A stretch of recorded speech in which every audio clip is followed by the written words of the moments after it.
The date is January 19th, 1996. Survivor is Irving Rosin. Last name at birth is Rosin. Interviewer is Louise Barbaro. In the city of Long Beach, the state of New York. The country is United States of America, and the language is in English. My name is Louise Barbaro. Today's date is January 19th, 1996. The interview is with survivor Irving Rosin, and the interview is being conducted in Long Beach, New York, in the United States of America. Good morning. Good morning. What is your complete name?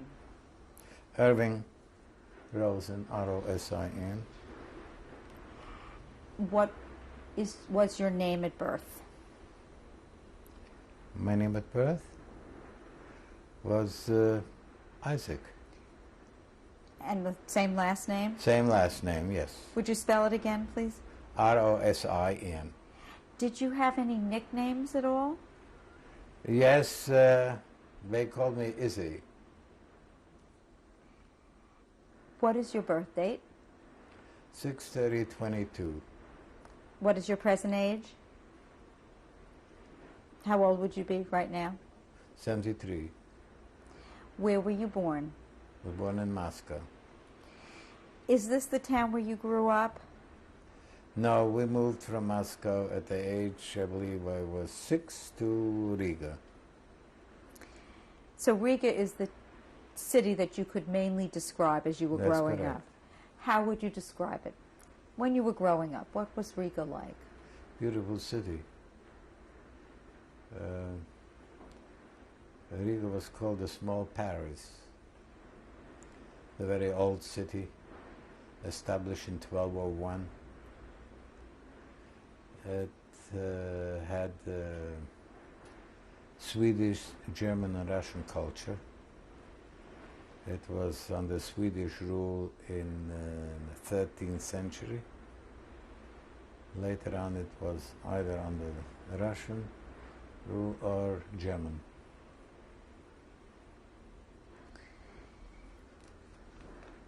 Do you remember the home that you grew up in Riga? Yes, indeed. How would you describe it? Lovely. It was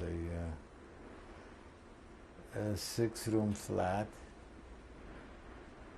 on a, I believe it was on a 5th floor.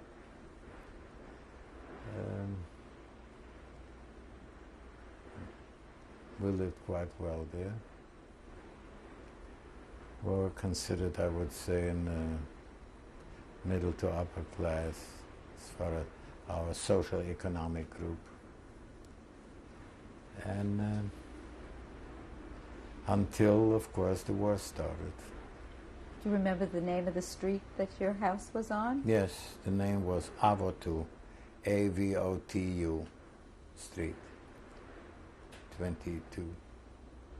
I'd like to talk a little bit about your parents. What was your father's name? Father's name was Herman. And his last name? Same, R-O-S-I-N, Rosin. What was his occupation? He was a businessman, what we would call in the States a representative of several firms: tobacco, leather, oil,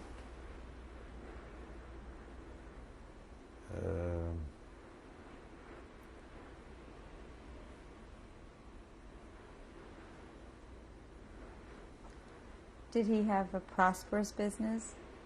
yes, indeed, it was prosperous. How would you describe him? What was he like?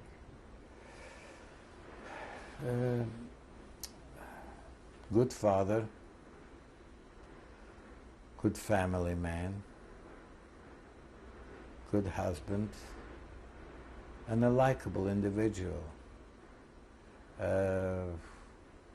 When I used to come in to help him sometimes, when he used to go and collect some money from the business people, and once in a while, when I was at the age of 14, he already would send me out, say, would you step in here to this store and pick up some money, they'll give it to you. And I was treated very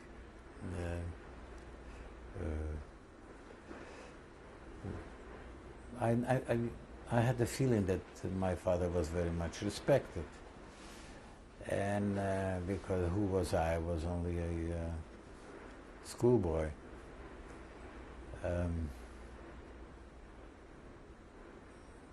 It's very considerate,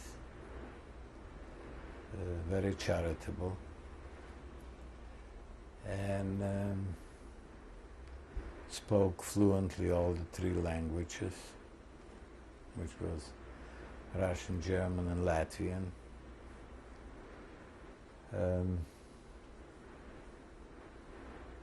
He was the one who taught me how to ice skate, how to bicycle ride, and until the war it was quite a nice life in Latvia. The only thing, anti-Semitism was always present.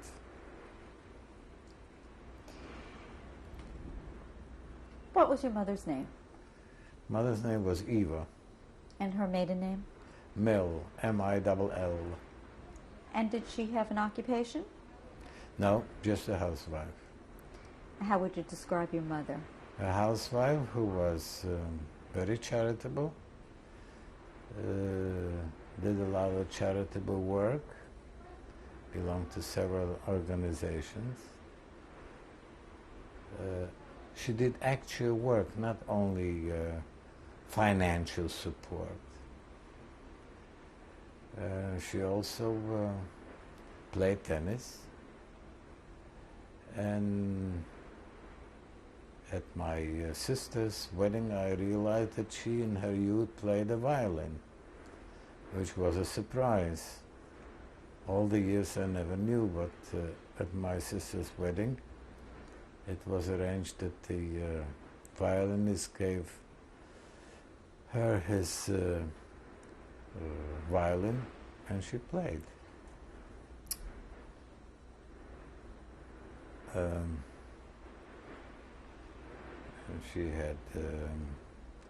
she was one of 9 in her family. One brother was a doctor, specializing in gastrointestinal and cardiology, had his own private little hospital consisting, I believe, of 8 or 9 rooms.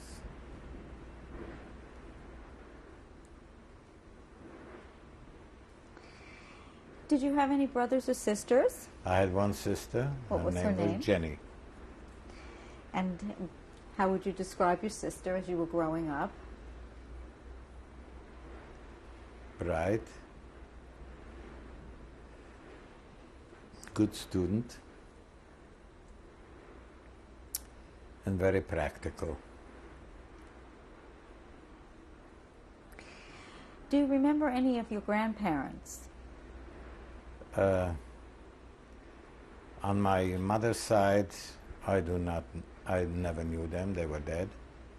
On my father's side, I remember my grandfather well. What was his name? His name was Schleimer. And his last name was Rosin? His last name was Rosin. And what do you remember about your grandpa? Very religious, very strict. He did not live in the same city. We used to see him just maybe twice a year. And when he used to come, he was his primary concern was religion.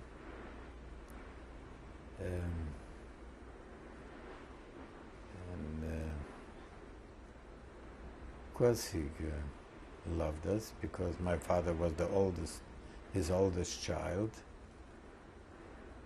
and was very respected by the whole family. My father also had 2 give some financial assistance to my grandfather. He lived with one of my aunts because he was a widower. My grandmother was sick. She was brought to the capital, to Riga, in the anticipation that my uncle, Dr. Mill, would be able to help her, but unfortunately she had cancer and she died. I do not remember if I remember it myself. I only remember my father crying, and I must have been a few years old. I went under the table and I cried too. This was your grandmother that you're referring to? My grandmother. And her yes. name? And her name was...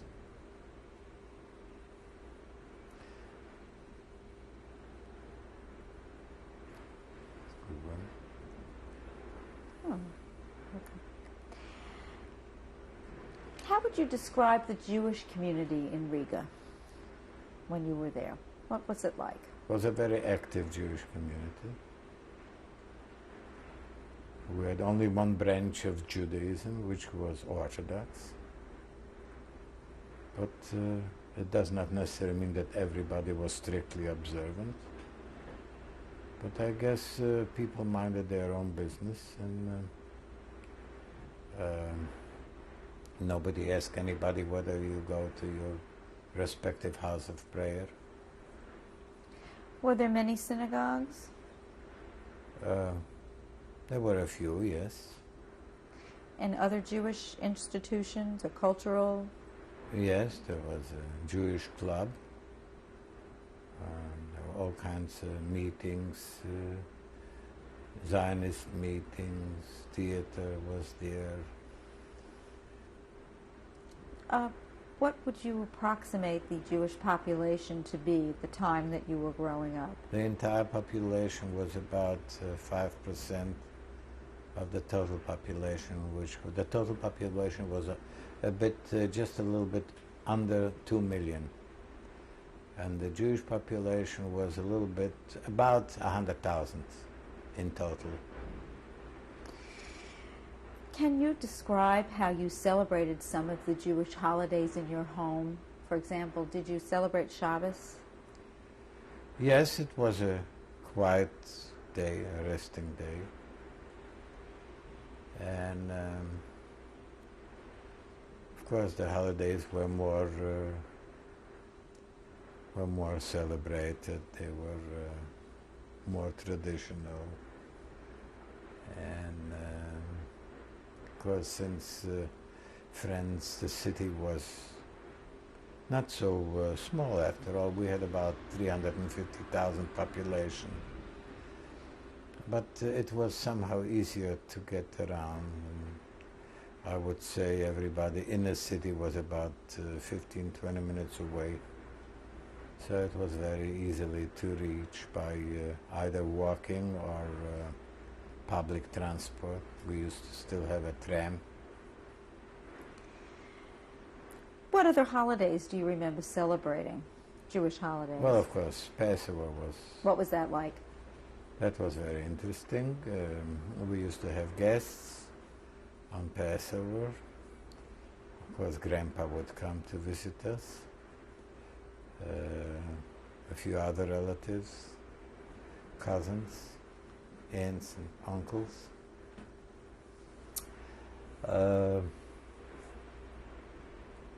It was quite interesting. Do you remember celebrating a bar mitzvah? Oh yes. What was that like? My bar mitzvah was celebrated at home.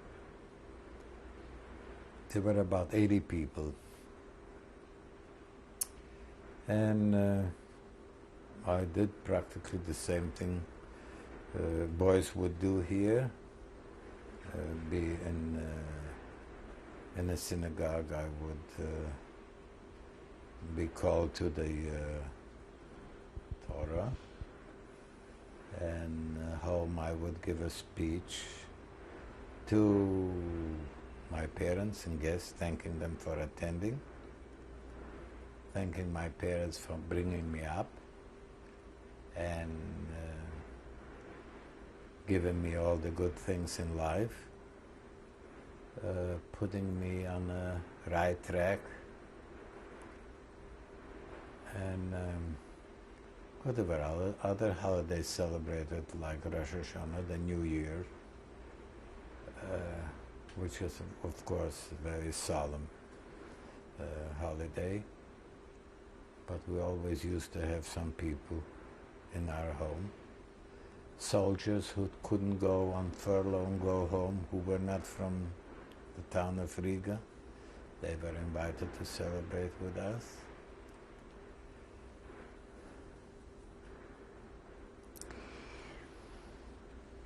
Did you, what kind of schooling did you have, and how many years of schooling did you have? I had a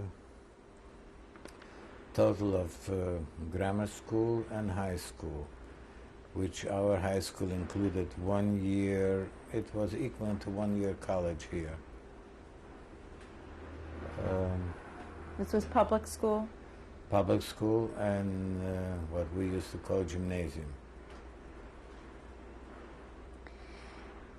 And how would you describe yourself as a youngster? What were you like? What was I like?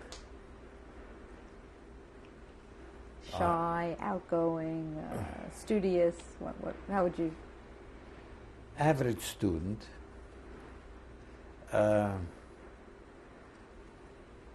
Participating in anything I could possibly donate my skills or my ability. What were your skills? Well, I liked soccer, used to play tennis, played all kinds of ball, handball, basketball,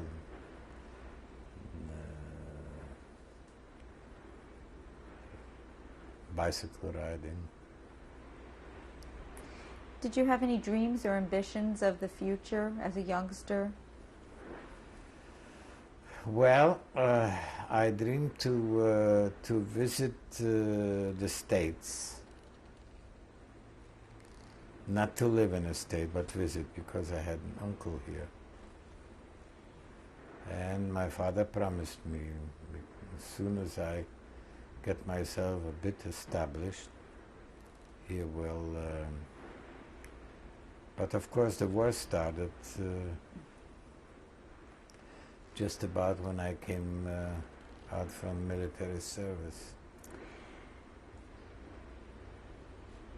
Did you have many non-Jewish friends growing up?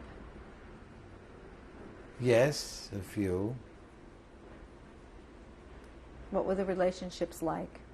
It was quite good. We played ball together, we attended ball games together. But regretfully, when the Germans occupied, I was arrested by one of my friends, who turned against not just me, but became quite anti-Semitic. Had you experienced any anti-Semitism prior to the occupation? Yes, you always knew that you're Jewish because we paid much higher taxes than the average non-Jew. And we always felt that we are Jewish. Did you know about Hitler as he rose to power in Germany? Yes. Were you aware? Had you read anything about him, or did you know about him? Yes, we were aware of it. And but the older generation never thought that something like this, even though we read and knew that Hitler was occupying one country and another country. For some reason, people didn't want to admit, and people who lived survived the First World War, they said, well, who lived with the Germans before, they somehow did not want to realize or admit that something like this can happen.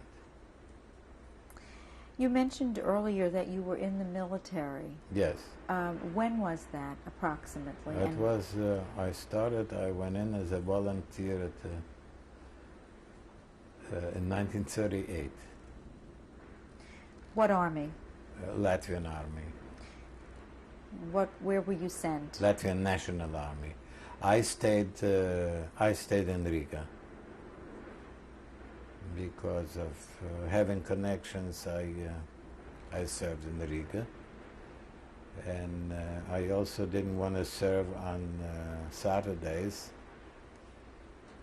The serving time was 15 months, but I had to serve 18 months to make up the holidays and the Saturdays. What were you assigned to do in the military? What was your... Well, basic training, and then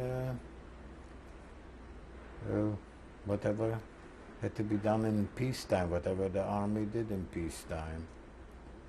Primarily just exercising as far as knowing how to use rifles and pistols and automatic machine guns. Were there other Jewish men also in your unit with you?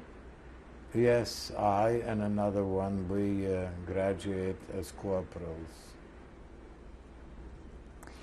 Did you belong to any Zionist organizations? Yes. Which one did you belong to? I belong to Hashomer Hatzair. Do you remember anything at all about the meetings, or? Yes, we used to go to meetings. It was more like scouts. And of course, people used to come from Palestine and tell us about Palestine and to tell us about the dream that perhaps someday it's going to be a Jewish country, a Jewish state.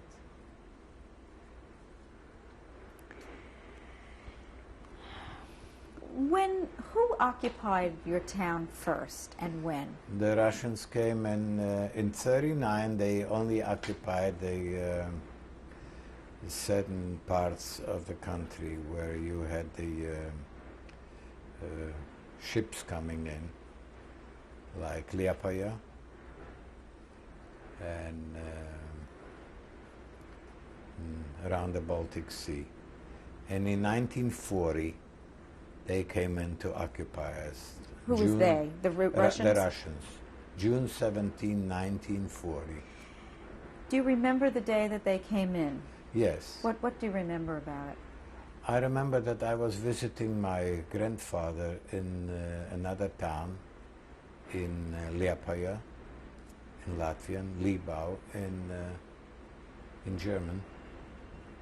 And I got a telephone call from my father to try and come home as soon as I can.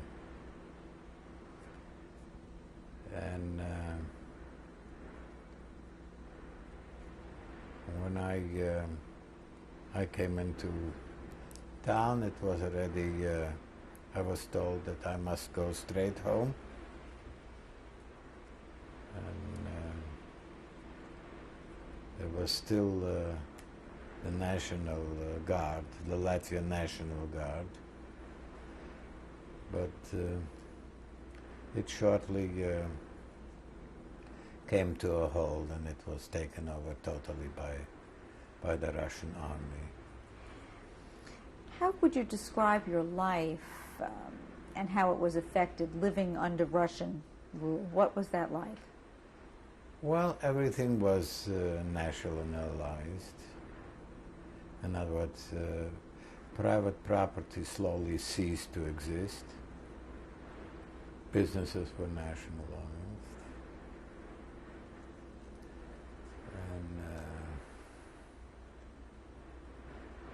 And there was a lot of Russian influence. Religion was not very much welcomed by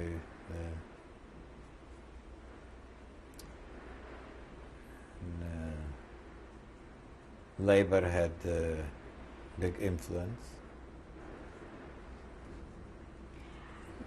How did it change your life? For example, were you working at the time, or were you in school? What were you doing during Russian? I was working. I was partly working and partly studying. I worked in a hosiery plant, which was run by one of my relatives, my brother-in-law's brother. He was the chief engineer, and I was trying to become in this field, specializing in hosiery. And in what did the Russian rule in any way affect you personally? What changed for you, or did anything change? Well, it changed that our standard of living has changed. Many people were deported. The ones who were considered bourgeois were deported to Russia, to Siberia. And if it would have taken longer, probably my family would have been deported too.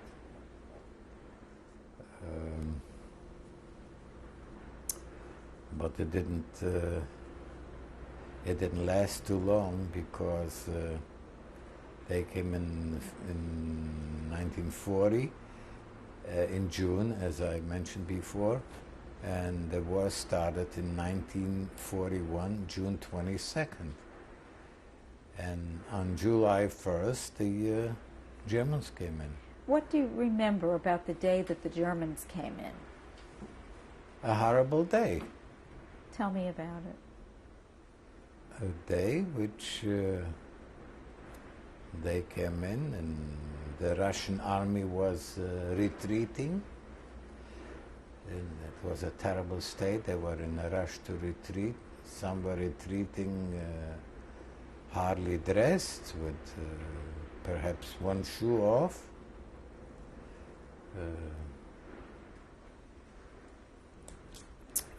It was, and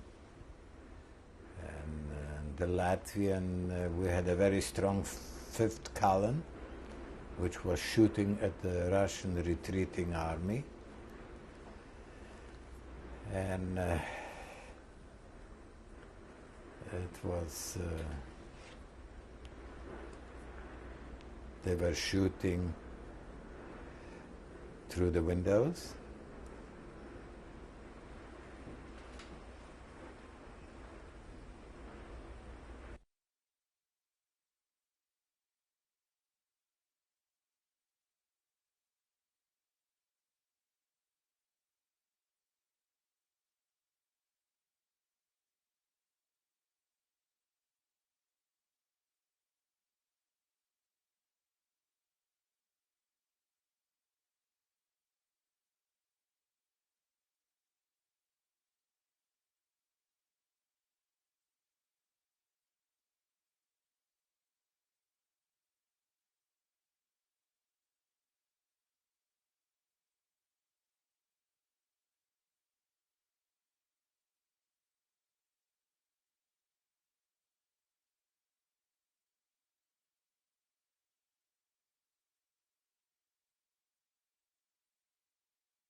Irving, we left off on the last tape, which is Slate Tape 2.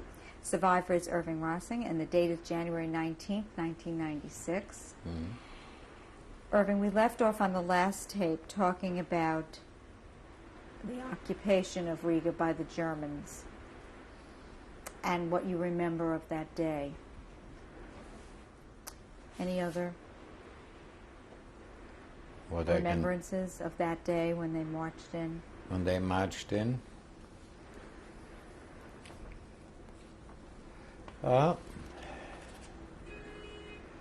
without the story, the saddest day. What we still did not believe, I guess. It only proves one thing. That people can be lied to. Do you remember what you were doing that day when they came in? No.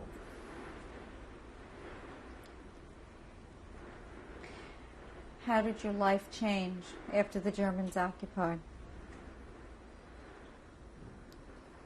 Changed quite a bit. I was arrested. By who? By a so-called friend of mine, non-Jewish, Latvian, came in, had an armband on his arm with a swastika and told me to come along. And took me to police headquarters. And I looked at him and called him by his first name, and he pretended he didn't know me. How was that for you? This was a friend of yours that did this? Well, that's a friend who we played ball together. On occasion he had some meals with me in my home. And he did not know me anymore. What was that like for you? It was a feeling which is beyond description.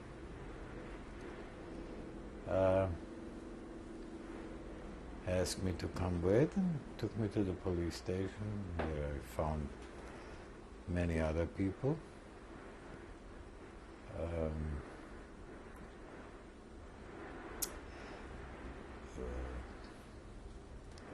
There we went through all indignities, beatings. In the police station? Yeah. Who beat police you? Headquarters. Who did the beatings? The Latvians. But they had free hand a week.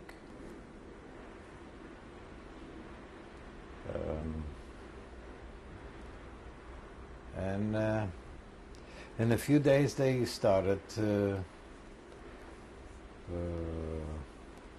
taking people to work, and our primary job was to help them steal. I don't know, but I should say steal. It wasn't stealing, as far as they are concerned. They took out all the from the Jewish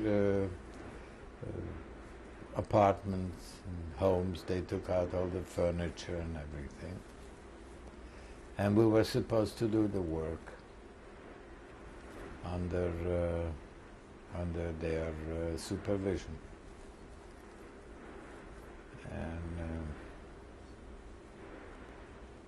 And so it. And then they used to take us out to other work at the military installations, and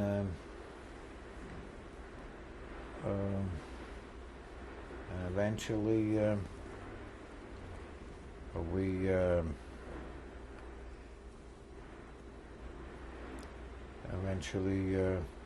organized a ghetto. So first you were taken from your home, Right. which was not in the ghetto originally, That's right. and you were assigned to these various tasks. Right. Confiscating, as you used that term, Right. furniture and belongings from Yes. Jewish homes. Right. And then you were assigned to factories did you? Military installations. What did you do there? Whatever had to be done, loading, unloading. There was quite a bit of army was in Riga and outskirts, and that lingered on until the ghetto. When did you enter the ghetto? Well, I don't recall exactly. I would think close to the end of 41. I may be incorrect, I'm not sure. And your house was not inside the ghetto, is that correct? Pardon? Your house that you lived in, your flat that you lived in, was not inside the ghetto at the time? Inside the ghetto they have chosen at one time the so-called poor neighborhood, primarily wooden 2-family homes, 3-family homes. But there were some. There was a Jewish hospital. There were 2 Jewish hospitals, in fact. But that was occupied by the military, by the German military. Do you remember what you might have, possessions you might have taken with you when you were assigned to the ghetto? Well, only personal belongings. What was that? What did you take? Well, as far as I remember, bedding, part of bedding, personal clothing, some of it. That was about all. And you left to go to the ghetto with your family? Yes. Who were you with? Your mother and father and sister? No, the sister was, when the war started, my sister and my brother-in-law, they evacuated deep into Russia. So who were you with? Just my mother and father, myself. The ghetto, can you describe it for me? First of all, was it surrounded by barbed wire? Barbed wire and some military posts who were high up on the overlooking the barbed wire was electrified. How large was the ghetto? How many blocks would you say it occupied? Oh, it was quite a territory, yes. It's very hard for me to say the size. Can you describe the living conditions? What kind of house were you assigned to? The living conditions were bad. You lived in perhaps in a 2-room little apartment in a wooden structure. You lived like, or maybe 5, 6, 7 people. Very, very tight quarters. So you and your parents were assigned with about 5 or 6 other people to an apartment? Yes. Did you know these people? Well, I don't recall whether they know them, but they were from the same town, of course. And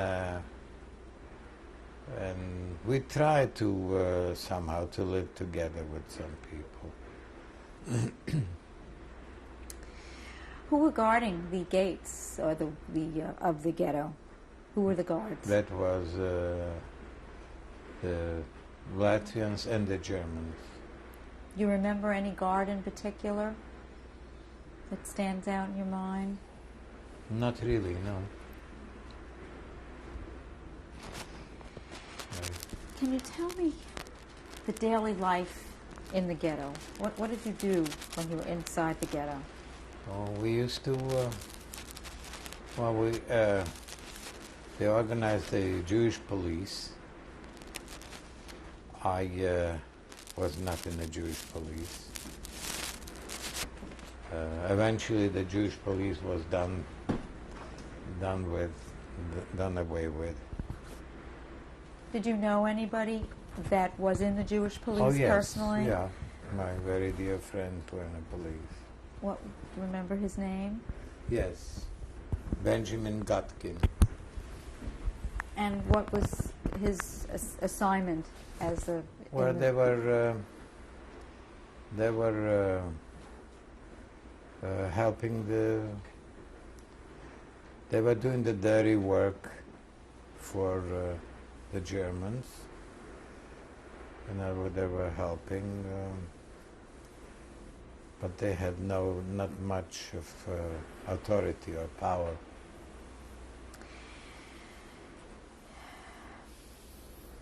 What type of food did you have inside the ghetto?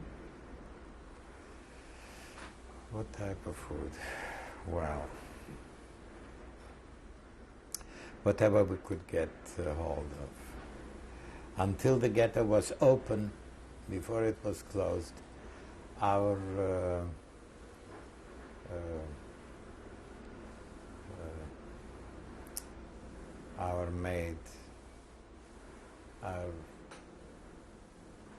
maid is not a very nice expression. I should really call her our help. In the house, she used to bring us some food. She was very kind, and that was all until the ghetto was open. Then, when the ghetto was closed, this has ceased. The food was whatever. Primarily, if you had flour, you could make all kinds of little things like pancakes or something. There was not. We didn't have any luxury food. It was basic foods, very basic. Was there any kind of rationing system for the food?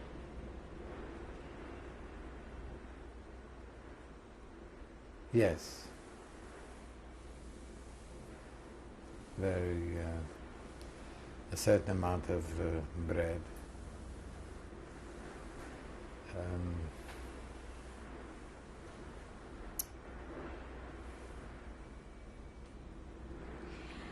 What kind of did you work inside the ghetto? Were you assigned to any work while you were inside the ghetto?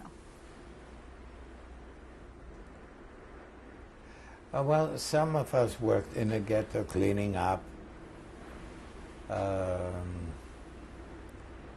Some worked, there was a little hospital. But of course the majority went out of the ghetto. What did you do? In the morning we were loading, unloading, whatever. Maybe if a road was something,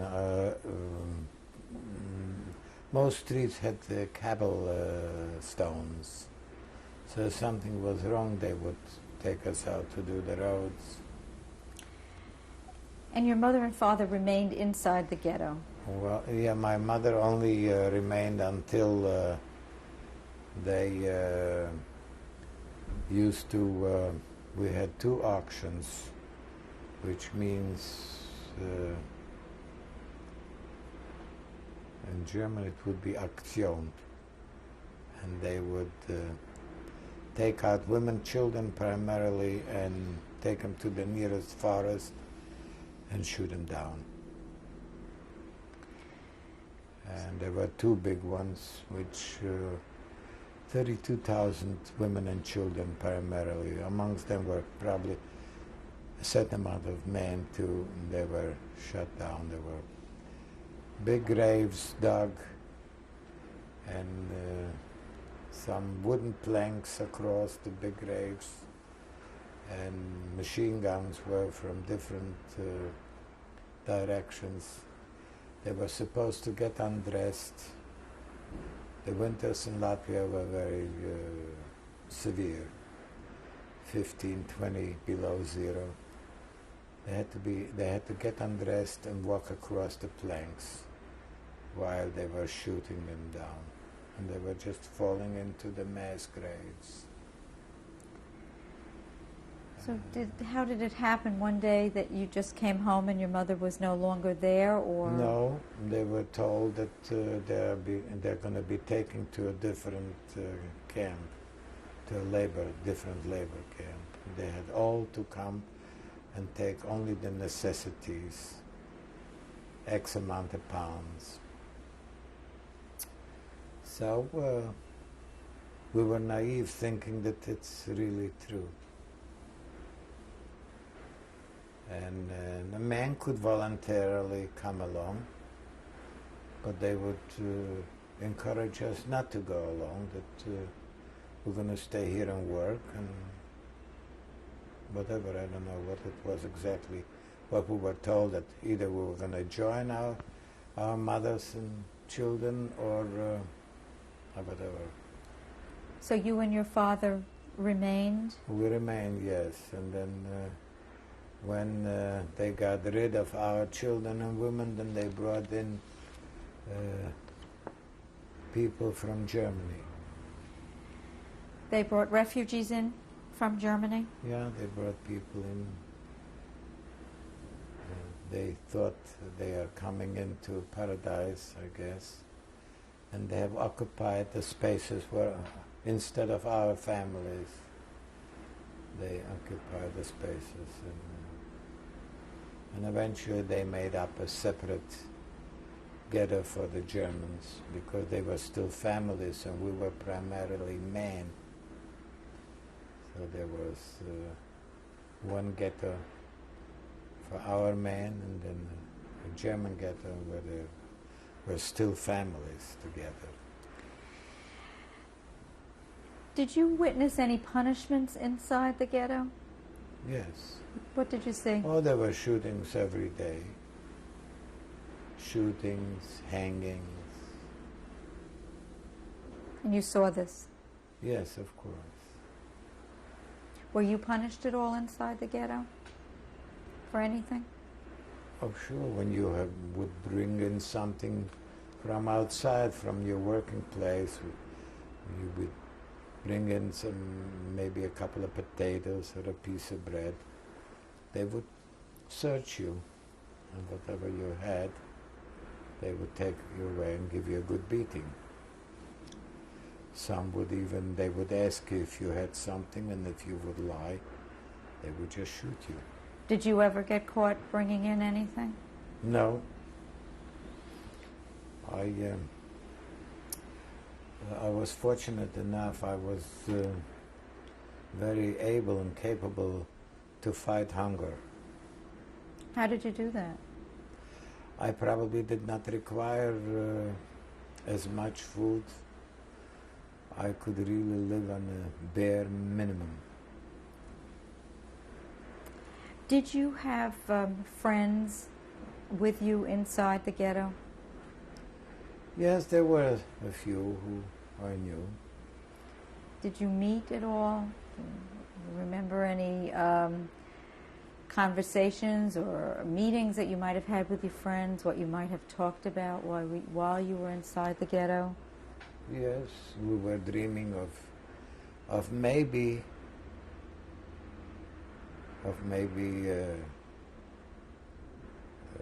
surviving.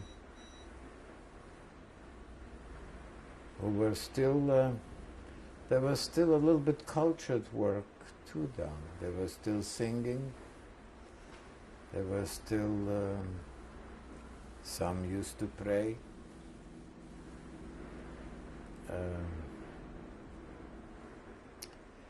People would still compose songs. Were you involved in any of that? Did you? Well, indirectly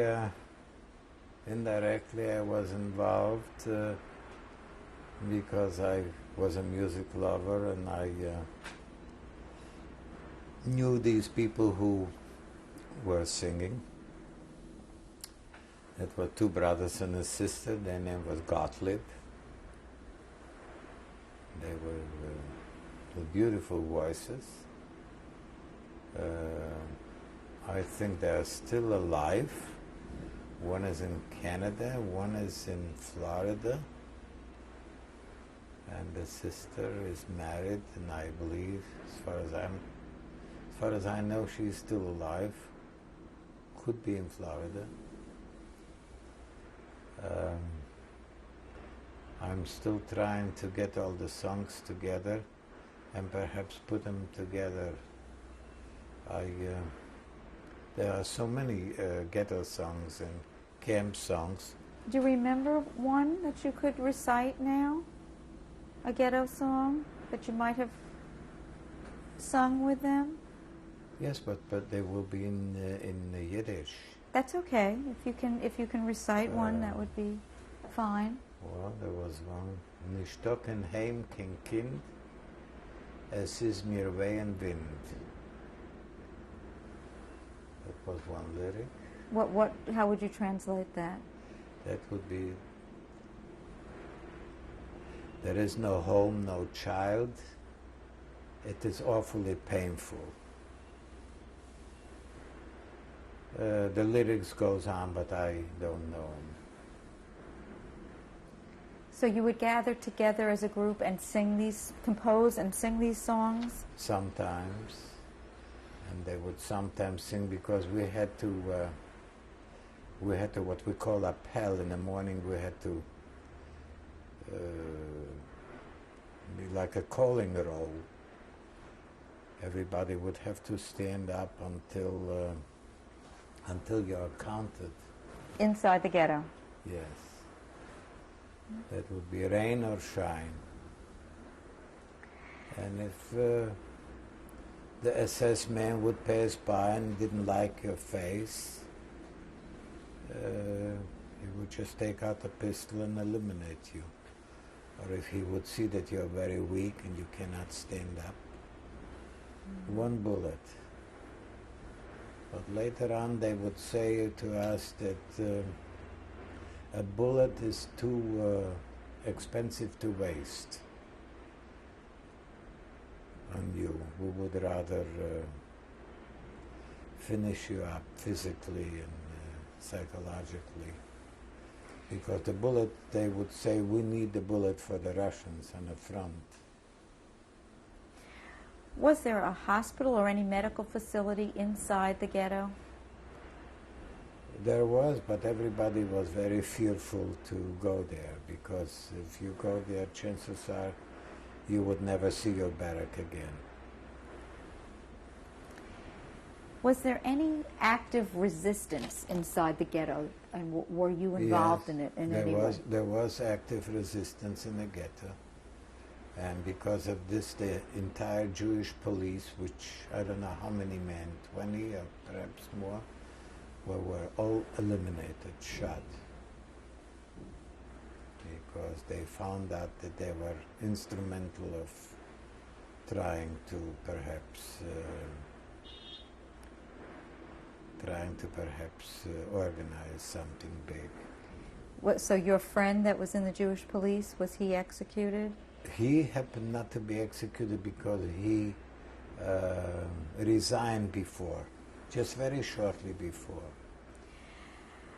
Were you involved in any way in the resistance yourself? Well, not really. Not really, because it was very secretly done. What did they try to do? I believe they were trying to do what you call an Aufstand, which means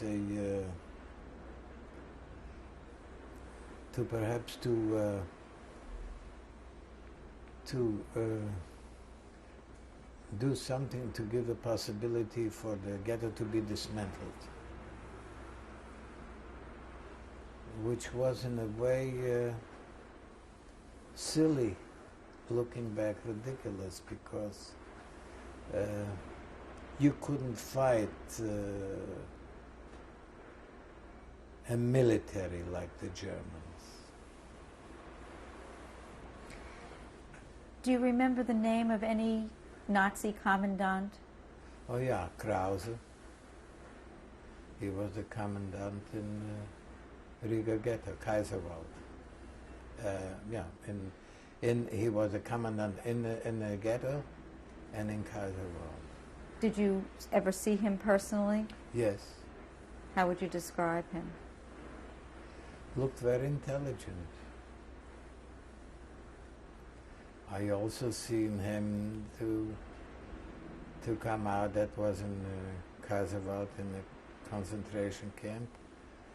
I also seen him to come pass by in the uniform, all dressed up, and then come back in a bloody uniform.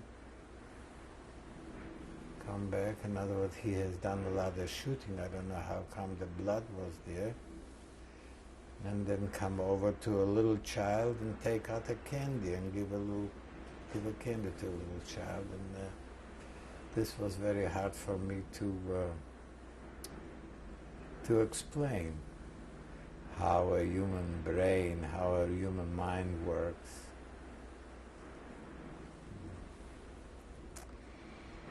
What happened next? Approximately how long do you think you were in the ghetto? The ghetto was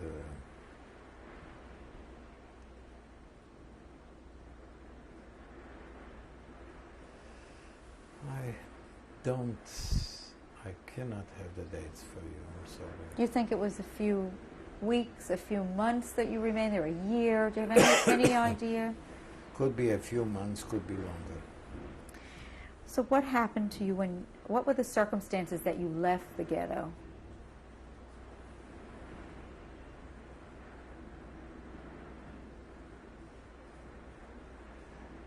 Well, we had the Kasernierungs. That's where people lived in military installation. There were special quarters for us. There were a few. There were one ABA, there were HKP, HKP, HKP, which had an abbreviation for the military installation. One was probably the Air Force, one was maybe the Army. This was German, now you're Yes, talking about? yes. And these were outside of the ghetto? That was outside of the ghetto. We lived there. I was from the concentration camp Riga, Kaiserwald. They have put me into this, rather from the ghetto. I was in the ABA. So from the ghetto, you were taken to, it's called RBR? Yeah, which, ABA. ABA, okay. And that was a military? That's a military installation. Installation, German military installation. That was primarily where they had, they stored their clothing, military clothing,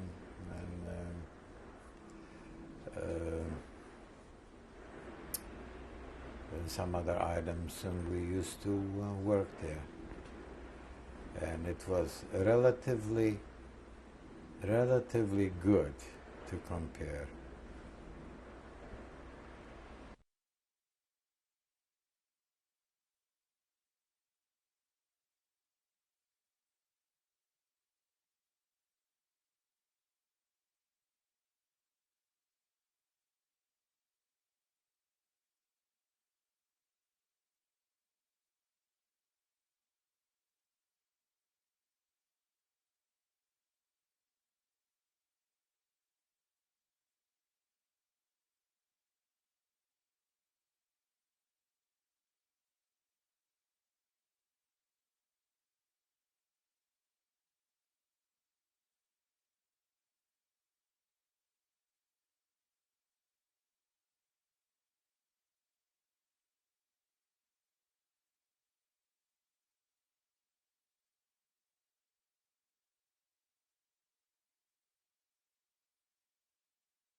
tape number 3, survivors Irving Rosin, and the date is January 19th, 1996.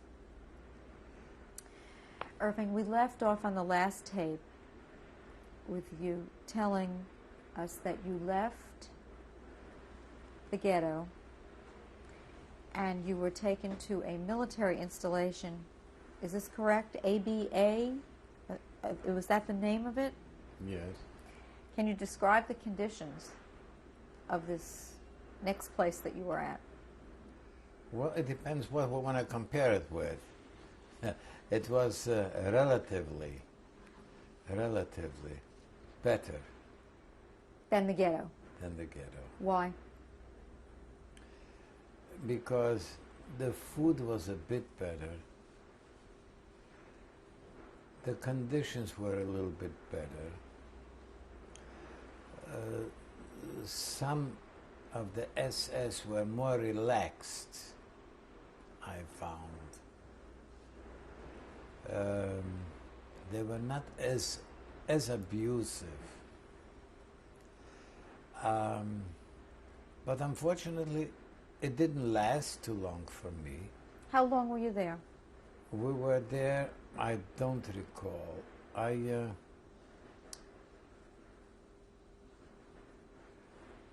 must have been there a couple of months, maybe. Were you with your father? Yes. He was in this installation with you. Yes. How many men were there with you, approximately? I wouldn't know. I wouldn't know. And it was just men, correct? Yes. Were you assigned to barracks? Yes. And what was your job? Well, I think primarily with clothing.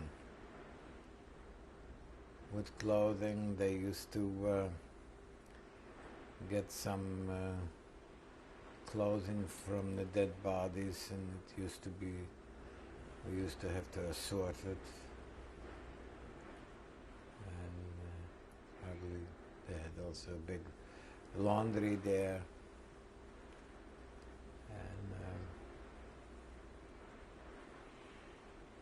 At this point, when you were assigned there, was the ghetto, the Riga ghetto, liquidated at this when you were sent there, or there were still people remaining inside the ghetto?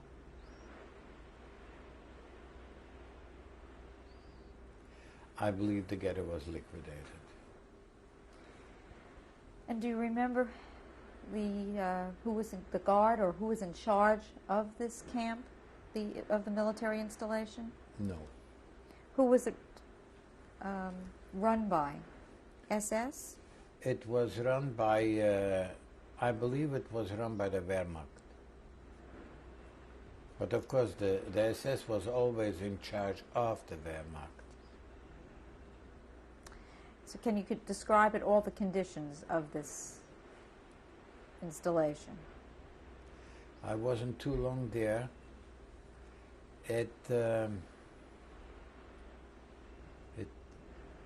I cannot. I only know that I was punished and sent from there into Kaiserwald concentration. Why were you punished?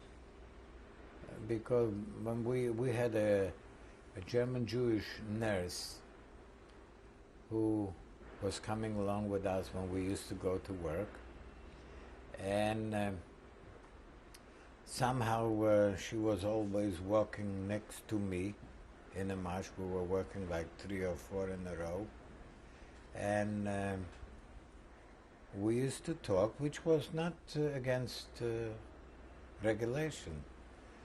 But the guard who was there,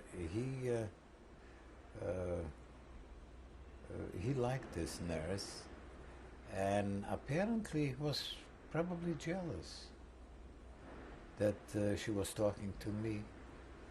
And he was instrumental, that's why I know for sure, he was instrumental that they had taken me out and they sent me into to Kaiserwald concentration camp. So at this point, then, you were separated from your father? That's right.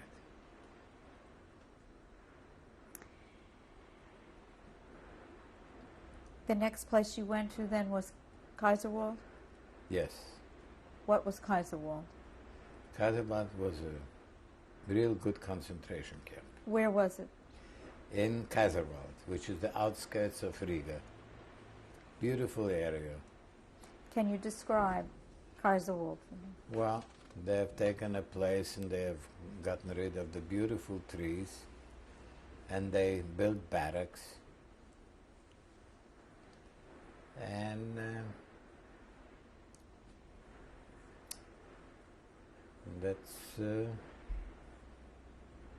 that's where we lived. How many inmates were there, approximately, when you were there?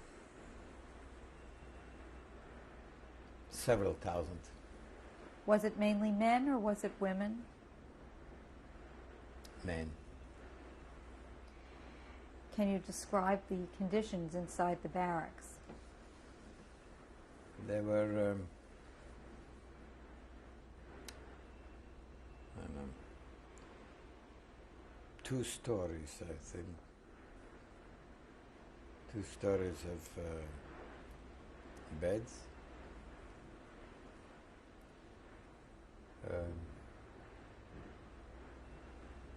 There was a bathroom and toilet together, of course, which was never enough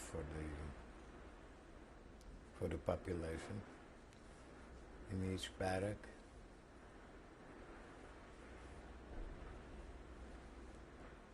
Were you with anybody that you knew? Yes. I was with a fellow, Max Seconds, who unfortunately is not any longer here with us.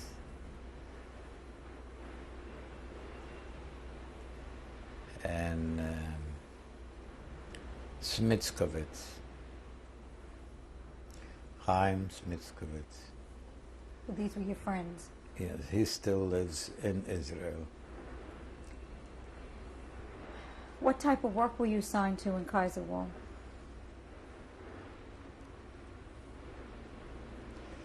For a short while I was in Bubi Mishkinsky's group. He was a Jewish fellow, prisoner, who was by profession an engineer, and they used him as to build the barracks. So we worked under his supervision. Building the barracks. Pardon? Building barracks. Yes. What else did you do besides that? And most of us used to go out to work for the military, of course. Everything was for the military, whether it was SS or Wehrmacht or SA. Everything was military. Do you remember the name of the Nazi commandant in charge of Kaiserwald? No. Was Kaiserwald surrounded by barbed wire? Yes, of course. Did anyone try to escape? Quite a few tried to escape, never made it, because it was electrified. And if they were caught before they tried, they were shot. Did you have to stand upheld? Yes, of course. Can you describe a typical day in Kaiserwald? Well, in the morning it was early. I would say 5 or 6 o'clock in the morning. I would stay in there maybe for an hour, hour and a half, until we were counted. And if for some reason the count was wrong, we would stay another hour. because they didn't know some were sick and some were dead. And the dead bodies used to be outside the barracks. They used to put in like wood, 2 and 2 across. You sometimes would woke up and see maybe 4, 6, 8 bodies. And in the morning there was a group of people with a wagon. They would come, put the bodies on the wagon. And I don't know where they took them, where they buried them or burned them, because there was no crematoria in Buchenwald, in Kaiserwald.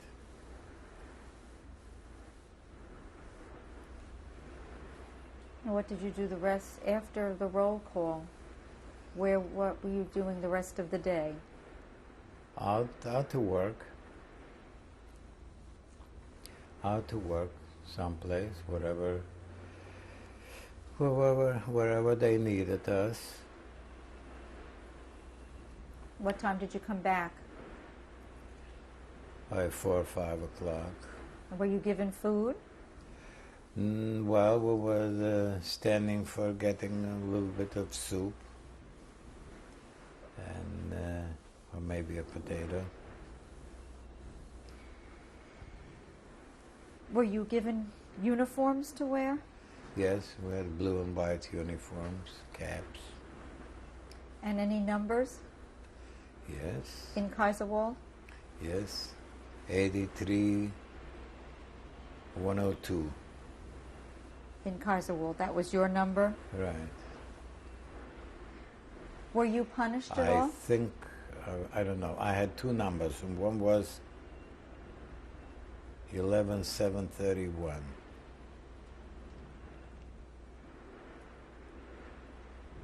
You had 2 numbers in Kaiserwald? No, it was between Buchenwald and Kaiserwald. I don't know which was first and which was second. Were you punished at all inside Kaiserwald? In which way? For anything? Anything happen to you personally? Well, yes. Beatings. You were beaten? Yes. For doing what? For doing nothing. Just perhaps didn't like my face, and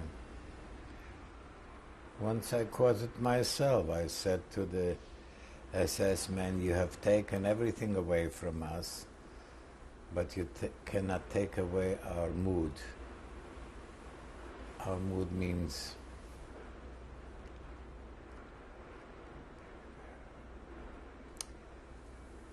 mood in German means our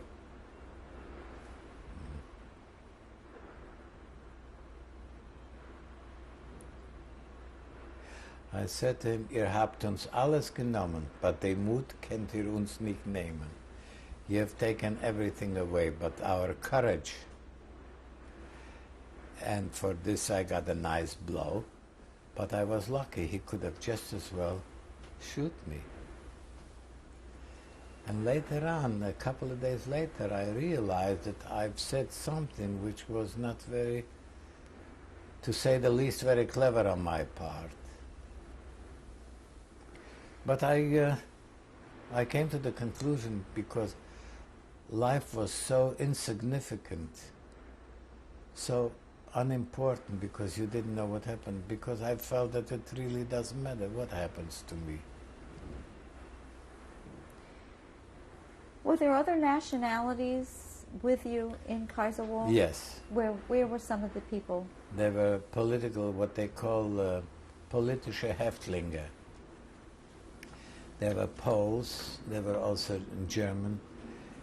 Some were, mostly were criminals who committed killings. Some were political, communists. Were there mainly Jews? Jewish Yes. people? It was mainly Yes. for Jews. Yes. And the political criminals, they were in charge of us. They were so-called capos, which I think you're familiar with the name. Do you remember any capo in particular? Sure. What do you remember? What I remember? They could be just as cruel as the SS. Because they lived quite well there. I mean, everything is relative. They had a lot of food from the Germans. They were fed well. They even gained weight. Most of them were, I would say, quite overweight.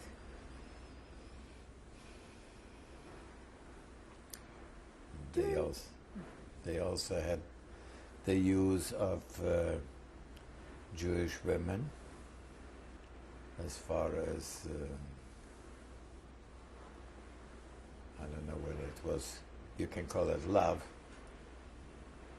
but some of our women were made prostitutes. So Kaiserwald was both for men and for women. Yes. And there were women that were made to be prostitutes. Yes.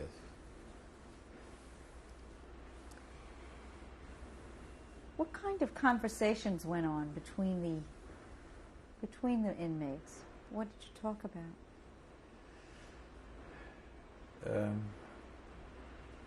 At times, surprisingly, quite.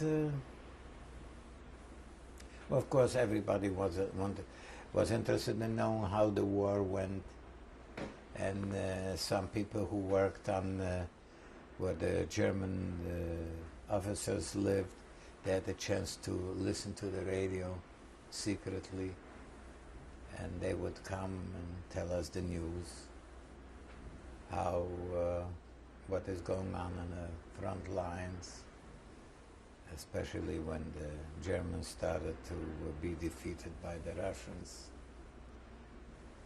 I don't know, it probably was later on, maybe not in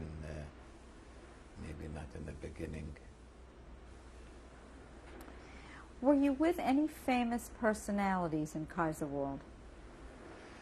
Well, yes, I think there was still a few famous personalities. One I can remember was Professor Mintz. He was a surgeon in Riga, an outstanding surgeon. There also was one, if I'm not mistaken, with us, Professor Dubnov. He was a historian.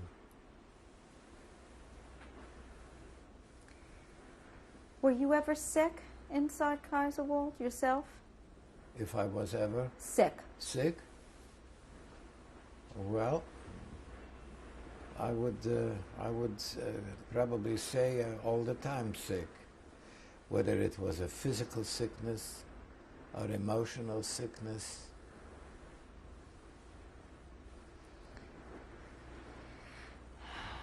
Were you aware at all at the time that there were gas chambers in other camps? Did you know what was going on? I believe we did. We were aware of it. When did you leave Kaiserwald? Under what circumstances also? We left on a Yom Kippur day, this I know. Do you remember approximately what year?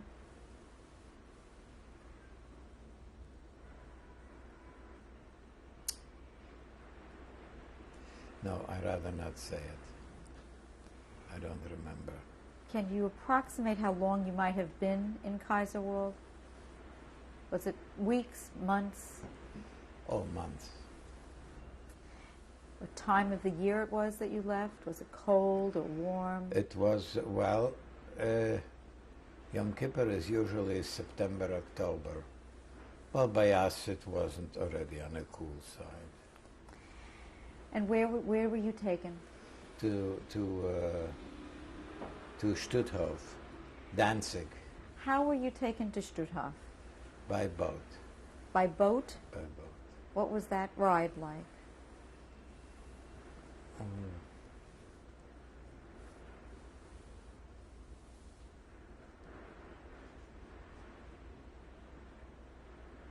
Yeah, it was by boat. Was it a long ride?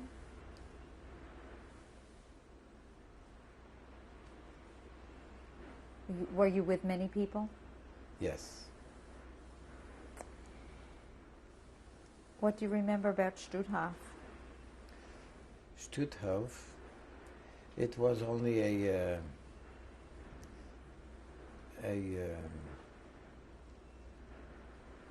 not a steady, it was just for us it was just from Stutthof they directed us into different camps. How long were you in Stutthof then? A short while. Days, weeks? Maybe week. And then I was transferred to Buchenwald. Is there anything that you can recall about Stutthof? Possibly everybody was transferred to Buchenwald. I'm not sure now. Can you recall anything at all about Stutthof for the short time that you were there?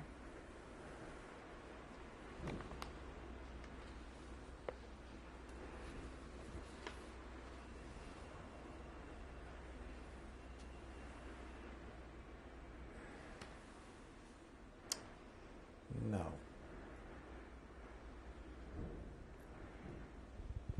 It's a blank. You were then transferred to Buchenwald? Yes. Is that correct? How were you taken to Buchenwald? Was it a transport or how did you get there? Can you recall?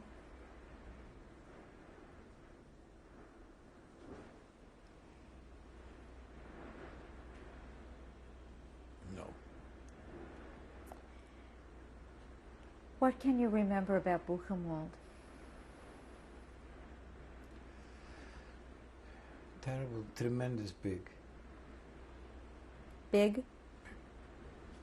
Tremendous big. And the nature of the work was that we had to pick up stones, not stones, but rocks. Big in size, heavy in weight, put it on our shoulder and carry it from point A to point B. Not very productive work. I believe it was just meant to weaken us.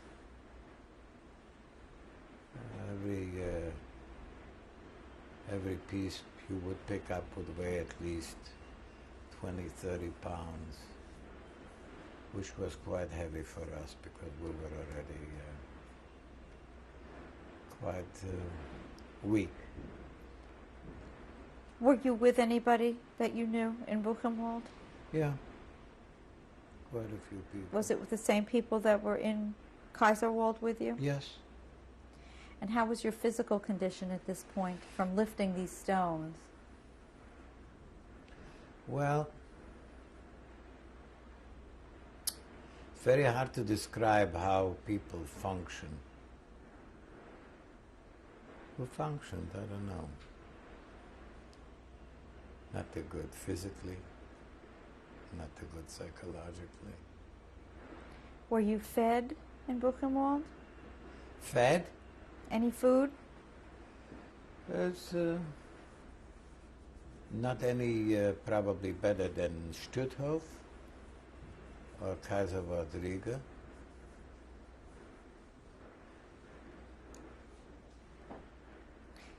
Can you describe the barracks at Buchenwald? What were your living conditions like? I would say similar to what we had in other places. Same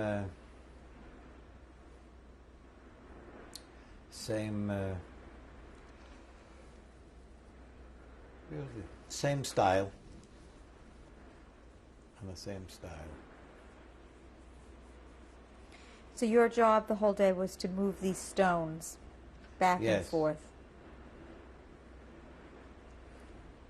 Do you remember any of the guards or commandants at Buchenwald? No. Did you see many people falling ill at Buchenwald in front of you? Yes.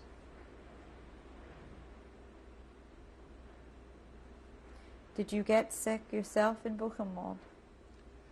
Did I get... Ill? Well, I was fortunate enough not requiring any medical help, whatever. How long did you remain in Buchenwald? Approximately.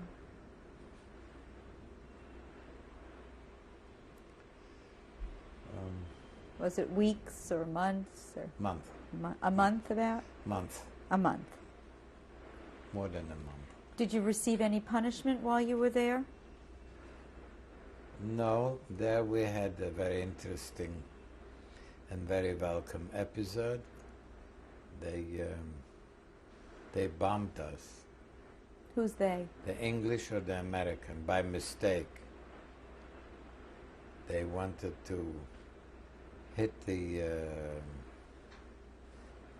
probably the military, the plant, the ammunition plant. And by mistake, I mean it was close by, they hit our barracks. But they were not barracks, they were different, our barracks were, we built them ourselves. And when the alarm came, we used to have to go down to the shelter. And the shelter, there were around which you put into canalization. We built them ourselves. And when the alarm came, we went down, and one end was, there were several casualties, but we were not sorry about having these casualties. At least they were, their sufferings were finished. Yet it wasn't too bad of a place to consider everything, because it was an army place, and we used to produce ammunition. Let me make sure I understand you. This was in Buchenwald? No, that was in Bochum. Okay, we're talking about Buchenwald now. So there was not a bombing that took place in Buchenwald? No, unfortunately not. Can you recall anything else that might have happened to you in Buchenwald? No. What were the circumstances that you left Buchenwald?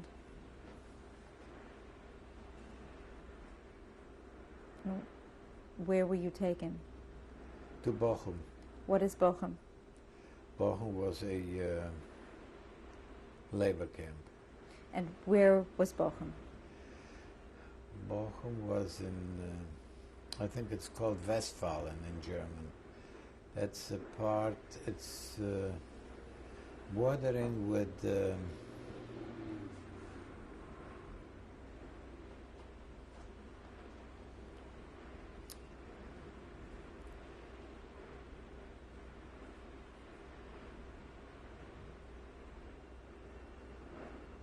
It was in Germany?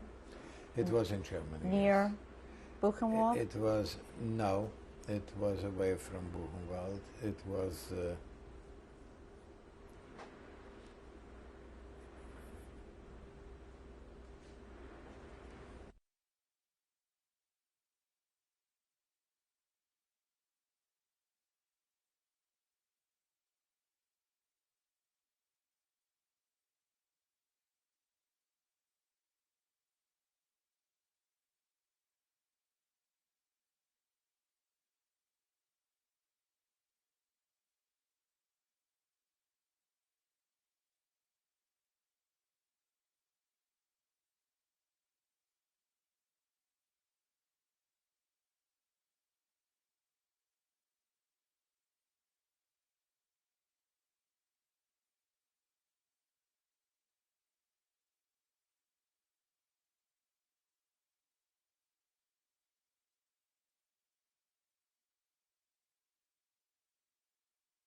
tape number 4, Survivors Irving Rosin, and the date is January 19th, 1996.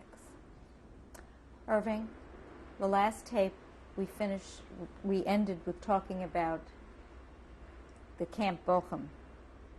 This was a labor camp? That's correct. Tell me about your experience there. Well, my experience, we worked on ammunition, and I and a few of my friends, when I mentioned before Smitskovitz, who is in Israel, we tried to do a little sabotage, not to produce so much. So instead of, it was automatic, the machines. I forgot what it's called in English, Drehbank. And we used to put something in there to break down the machine. The machine would be out of for a day or maybe 5-6 hours. Well, if the machine is down, it does not produce. If it does not produce, this is not helping. This is not helping Uncle Adolf to win the war. So, and then one day, there was already bombing going on. The English would come, I believe, during the day, and the American Air Force would come at night. And one night, we heard an alarm. We were trying to get to our shelters, and we were just about in, and one end was buried. There were two ends on each end, entrances and exits. So,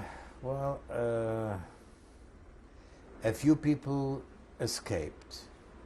I remember a father and son escaped. They were not too far away originally from German Jews, the place was called Gelsenkirchen. And they escaped there, and of course we didn't know it in the beginning. And of course that's how they got safe. They saved themselves. The son is in America here, retired now, lives in Jersey. And then in April, when the front was very close, the Germans decide to, what are they going to do with us? They didn't have a gas chamber there, so they were trying to take us probably, I don't know, maybe to Buchenwald back. So they woke us up and we all went out on a dead march. And we wound up close to the German part, near Bavaria. And on the 26th of April, every night they would chase us into a barn, farmer's barn, and we would stay there for a few hours until daylight, and then they would march again.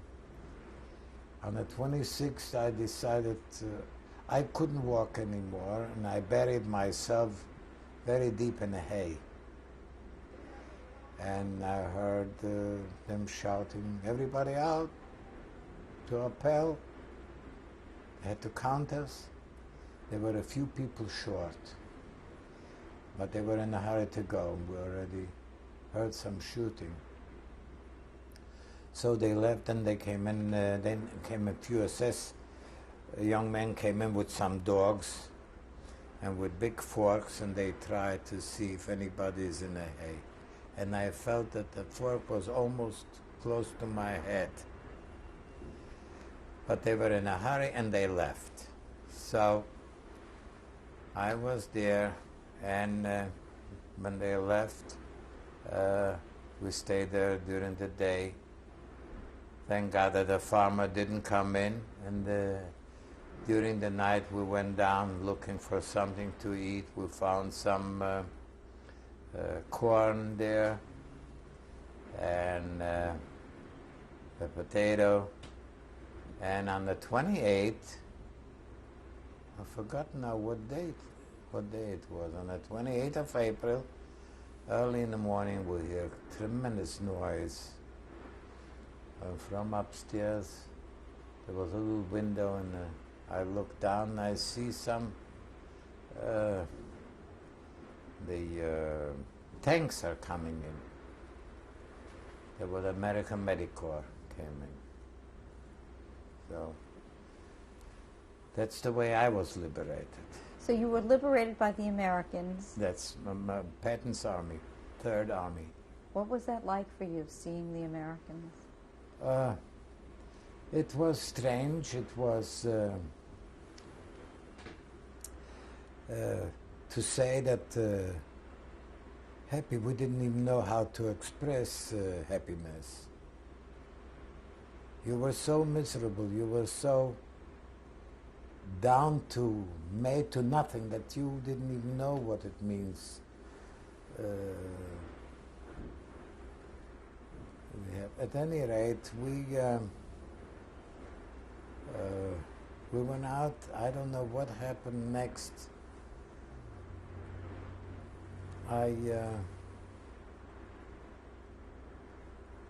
I don't recall what happened next.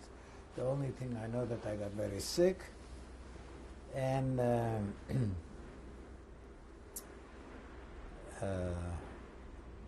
I wound up in a hospital. And I was very careful eating.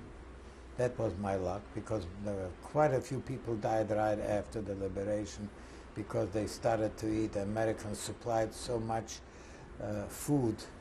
Of course, it was canned food primarily, ration of chocolate and all kinds of canned fish and canned meat and ham and all fattening stuff. And people couldn't, their organism couldn't take it. You couldn't take it, and people got very sick. There were an awful lot of people died the first couple of weeks. I was very careful eating. Even the milk from the cow immediately, I used to dilute it with a lot of water. I don't know, well, of course, where I had the brains, I don't know, but I just felt, I never ate anything very fat, even in normal times before the war. However,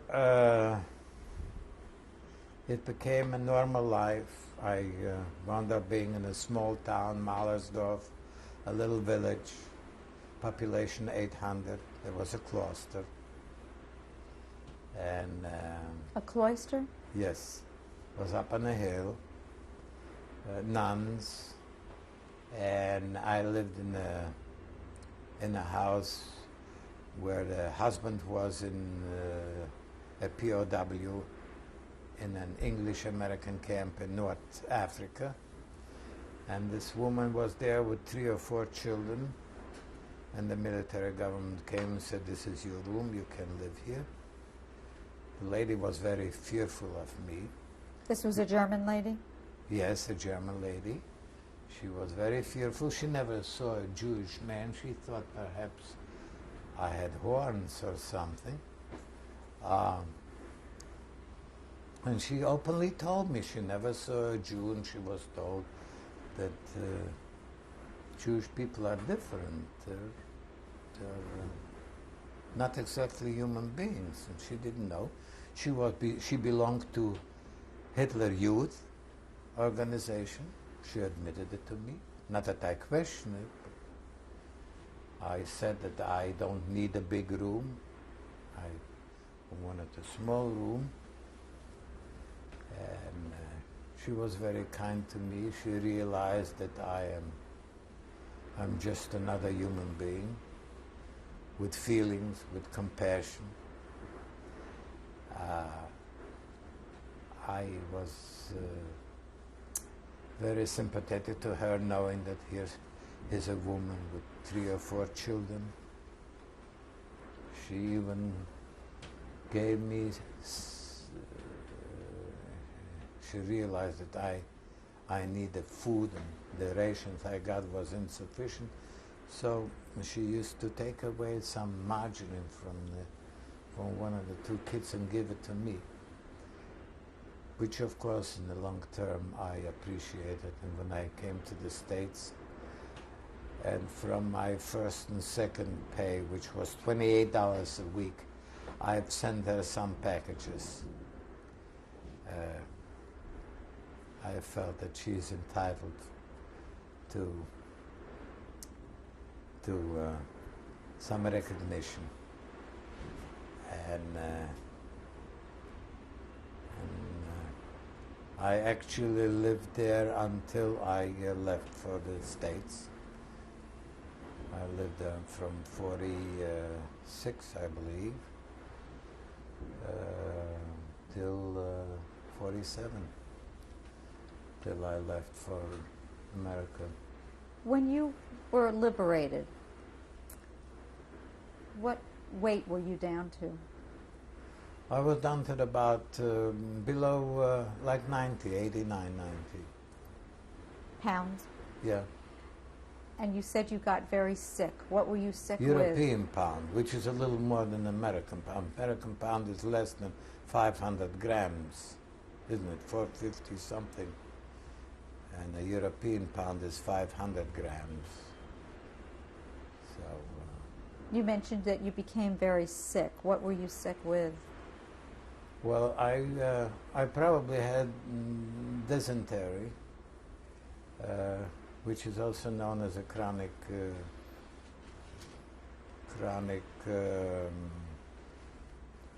diarrhea. I was the first patient who was taken from Mallersdorf into Landshut to the hospital. That was the nearest hospital. I had a high temperature. I was violent. A voluntary ambulance car took me across. That was the lady who lived across the road, and Mrs. Krapfenbauer. I scratched her face while she was helpful to put me in the ambulance, and they were forced to put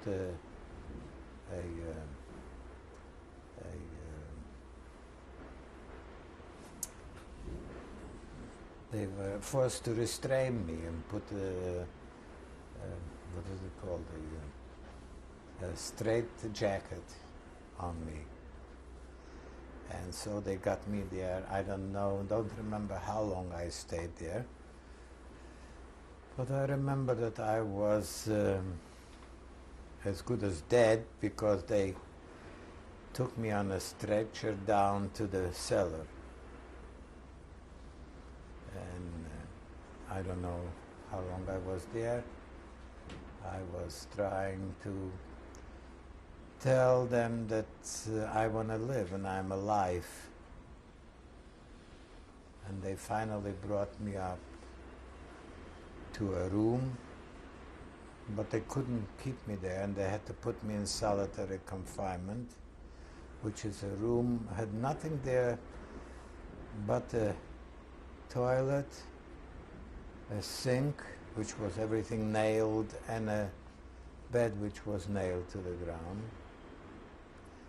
There were nothing else, no pictures, no empty walls.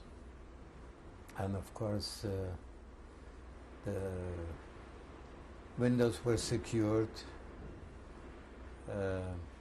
It was actually like a jail cell. I kept on hollering, crying, I'm very hungry. And all I got is food, is some soft food. And it was given to me in a door.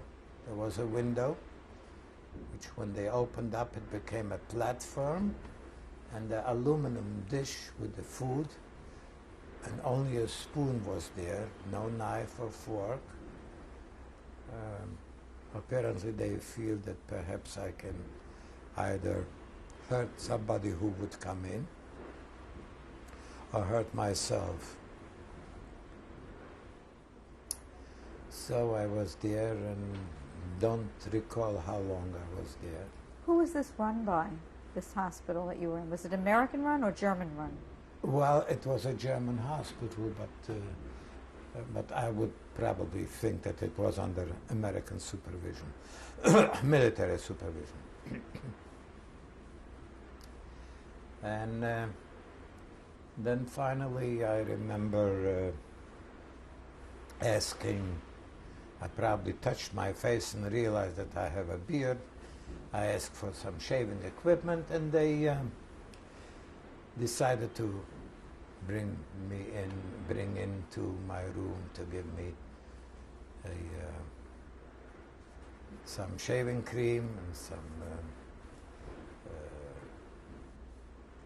a shaver. But I said I cannot shave. I need a mirror, because I wouldn't see. So they say they didn't have a mirror. I don't know why they did say it. Was it really reality or? And then I said, well, if you don't have a mirror, perhaps a piece of glass would do, a broken window glass or something. I could follow the shadow. And then they realized that I'm coming back to myself, because I was an amnesia case. You had amnesia? Yes, I did not remember who I was, and they used to send different people, and I feared everybody, especially somebody in uniform. They also send a Latvian woman there, knowing that I speak the language, and perhaps I'll trust her to speak freely with her. In a way, I felt good the first minute, and then I somehow did not trust her either.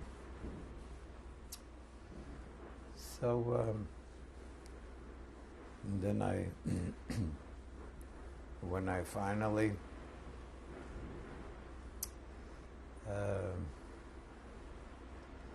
was released, I came back to Mallersdorf, and I went into a big city, and bigger city, Regensburg, where I got my first identity card. I did change my birthplace, my birth country, my birth date, because according to the Russian law I was a Russian citizen, because they were the ones who occupied us before the war, and I feared that they used to have secret police, find out who you are, where you were born. They used to put you on a train and ship you back. So that was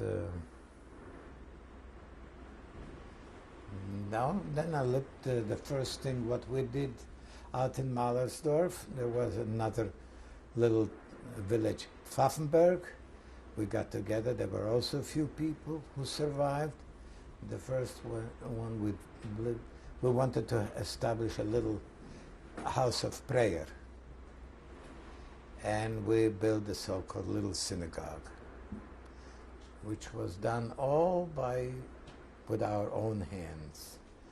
Luckily, there was one who was a carpenter by trade, and he was very helpful.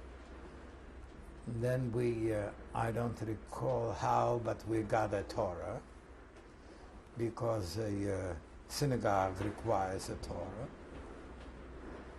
And we started to live a more or less normal life. A lot of people did some trading, whatever. I was content with what I have, and all I wanted was to leave Germany as soon as possible. And I started to try and get contact with through the Red Cross and the HIAS, which is the Hebrew Immigrant Aid Society. I tried to locate my uncle here in New York, and I succeeded. And and then I was waiting until I can leave.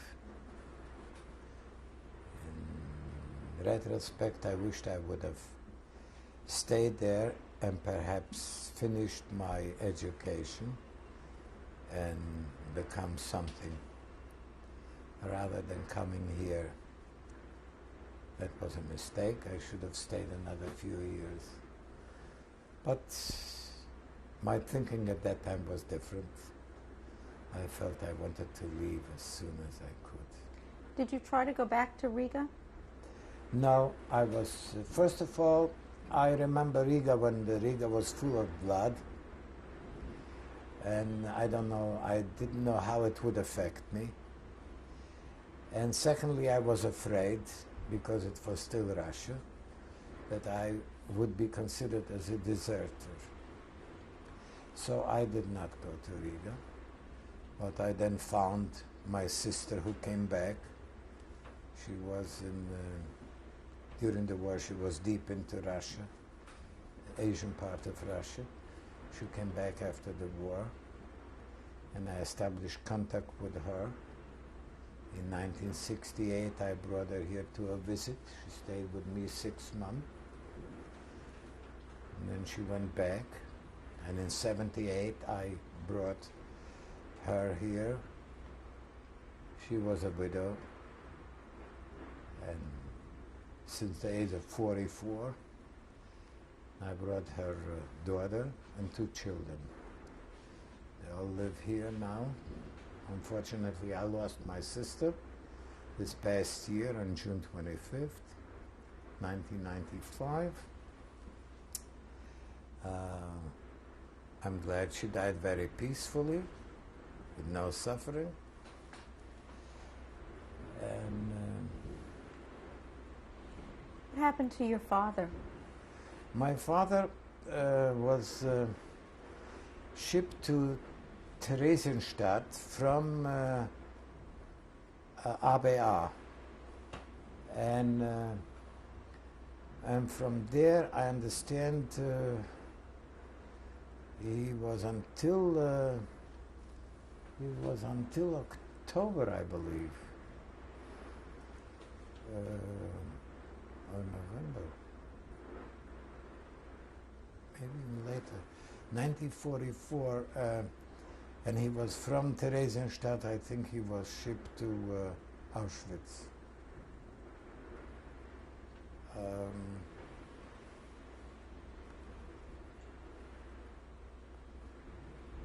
When did you come to America? I came to America September 21st, 1947, on a boat Arnie Pyle. Where did you arrive? I arrived in New York Harbor. Ellis Island wasn't, I don't remember, was there still Ellis Island? Perhaps. I arrived, I was met by my uncle. He was very kind to take me to his small apartment in the Bronx, which consisted about the size of this one bedroom. I stayed with him. Actually, he didn't have to do it. I would get public shelter in the HIAS, which was located at that time at 425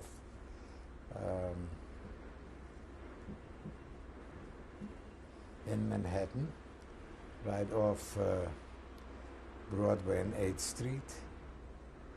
But I was very fortunate. He took me in, and I stayed a while with him. And I helped him a little in the store for a while, and then I got my first regular job with the Hebrew Immigrant Aid Society. That helped me a lot because I worked with American people, and I donated my time to study English, and which was not easy. I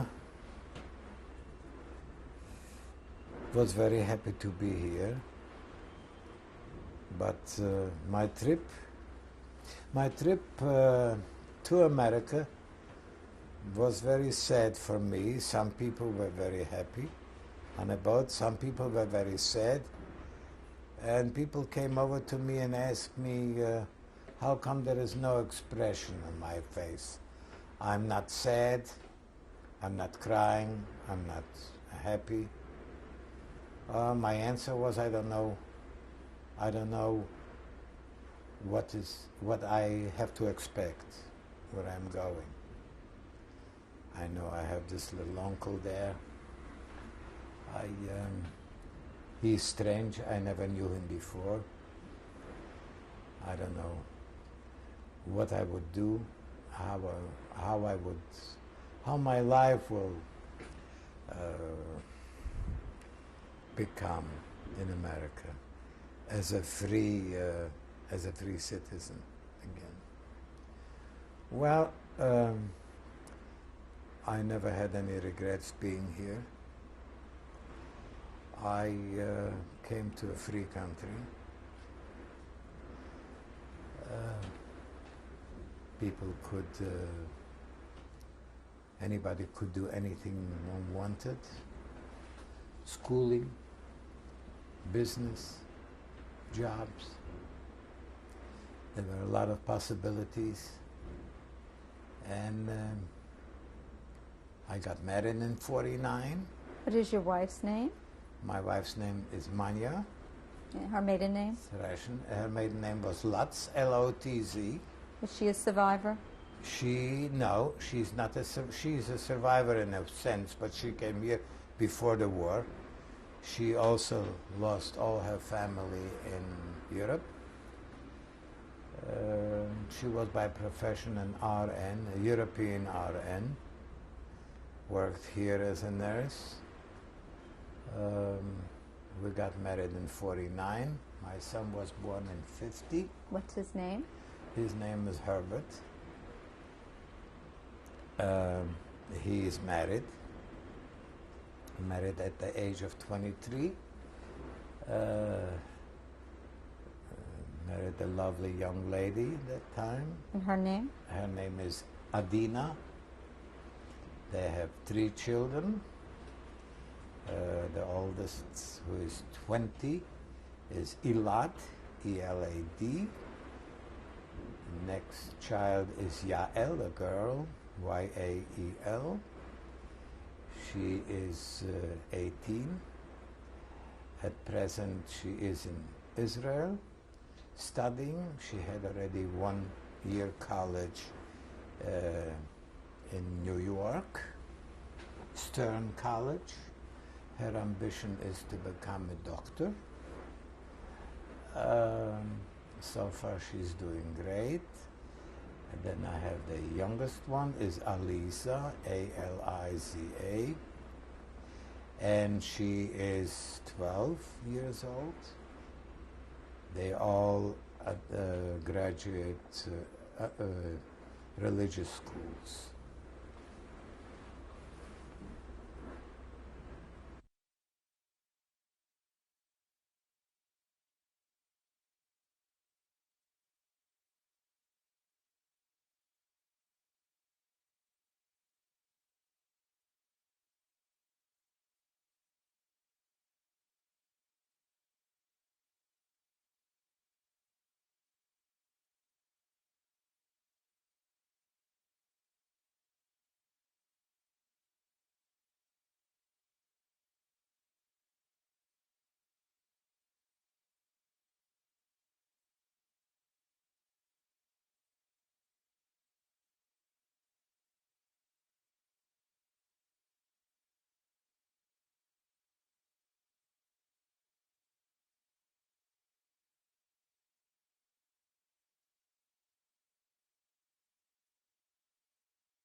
tape number 5. Survivor is Irving Rosin, and the date is January 19th, 1996. Irving, what occupation did you pursue in America? Well, regretfully, I came at the age where it was too late to go to school, age-wise, and financially it was impossible for me to do. So consequently, I tried to do anything. I knew I learned the dry cleaning business. Whatever there was to learn, it was to learn, spotting. And then I worked for the Hebrew Immigrant Aid Society. Well, I was there practically, I would say, a clerk, an interpreter. We worked with people who came from Europe. I did the translation. We used to go on boats. It was interesting. We used to go on boats. We used to mingle with the immigration, and it was interesting. And we used to place them in hotels. And but of course, I didn't feel it was a career. And of course, then what else I did? I left them because the earnings were very low, and I got married and I did it more. And then I worked for a firm, an export firm. There was merchandising involved and also clerical. And then I was trying to go to something else, and I went to the jewelry business, and I worked in the jewelry business, and this came to an end. The company I worked for has, don't recall that they dissolved or something. At any rate, then I worked in a livery business, and I worked for a company, and then I worked for myself. Doing what? Transport. And that was a rough business, many hours.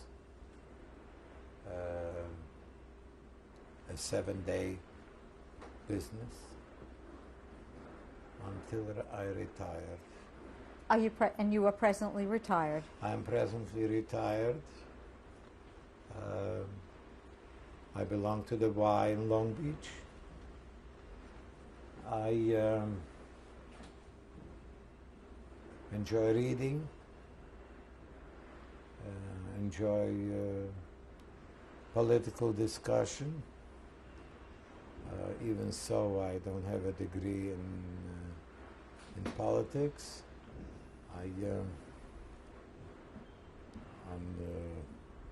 On a rare occasion, I attend theater or concerts. I see, regretfully, not very often my family, my son and his family, my grandchildren. Is your wife still with you? No, my wife is dead about 4 years now. And otherwise, I have no family really here. A little disappointed in what we have here now. Not here in the States, in the world per se. The war still persists. We have another Bosnia, which is very similar as to what I went through. Children and women are being killed and raped, and it's very discouraging to see that the world has learned nothing from past experiences. And we are now in an election, and I can see that there is again hostility between the Democrats and the Republicans, and I'm just looking forward to perhaps for a better world, if for our children and our grandchildren, auditorially speaking. And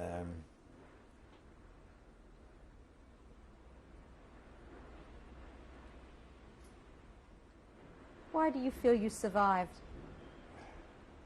I often wonder. I would say a bit of it, I would say, is because I could fight hunger very well. I used to sometimes give away part of my ration bread, which was 120 gram. I used to give away to a friend who couldn't fight hunger as well as I did. And then I think to survive this was just luck. It was just like a lottery. You take a lottery ticket, and when you're lucky, you hit a winning. Do you have dreams at all? I still have not only dreams, nightmares. What are they? Well, some episodes of the camp, some frightening sceneries that I'm being arrested, I'm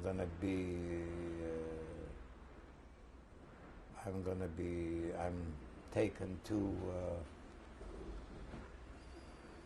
jail, I'm just about being shot or hung, or I am forced to look on a scenery where somebody is hung, just like we used to see in camps. Which somebody was hung, they used to take out the whole camp, and we had to look on as to some. That should have been, we were told that this should be a lesson to you. And of course, thinking back, when you see here people who lived here all their lives, and they are still families, uncles and aunts and cousins, and sometimes you have a feeling that, did you really have a family at one time? Did you? It somehow seems unbelievable that you are here. Basically, if not the war, I would probably never would have an idea to come and settle in America, because we lived quite well here. In the olden days, people, Eastern European people, especially Jewish people, didn't come to America just like this. Some came to America who didn't want to serve in the Tsarist army 25 years. They ran away. And some who couldn't really find work.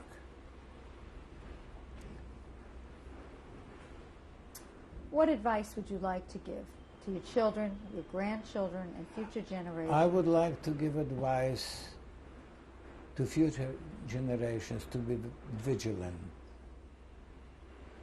to be aware, because humanity has not learned a lot from previous wars. We still have wars. We still have discrimination of one or another kind. And only by being vigilant and telling the story of the Holocaust, not only to Jewish people, but to all peoples. Because this should not be forgotten. It should be a compulsory study in schools and colleges. And perhaps people will come to the realization that there is only one race, the human race, and everybody is entitled to live. And religion should not come into the picture. There is only but one Lord.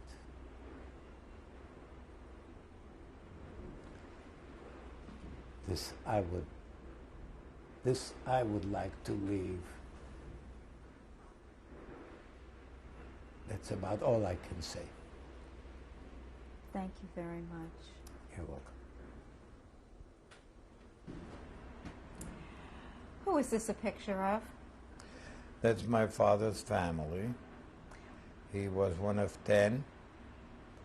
There are my grandfather, my grandmother, and all the 10 children.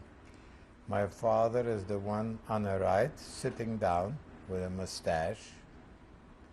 Next to him is my grandfather. Next to my grandfather with a space, my grandmother. Then my Aunt Betty next to her. And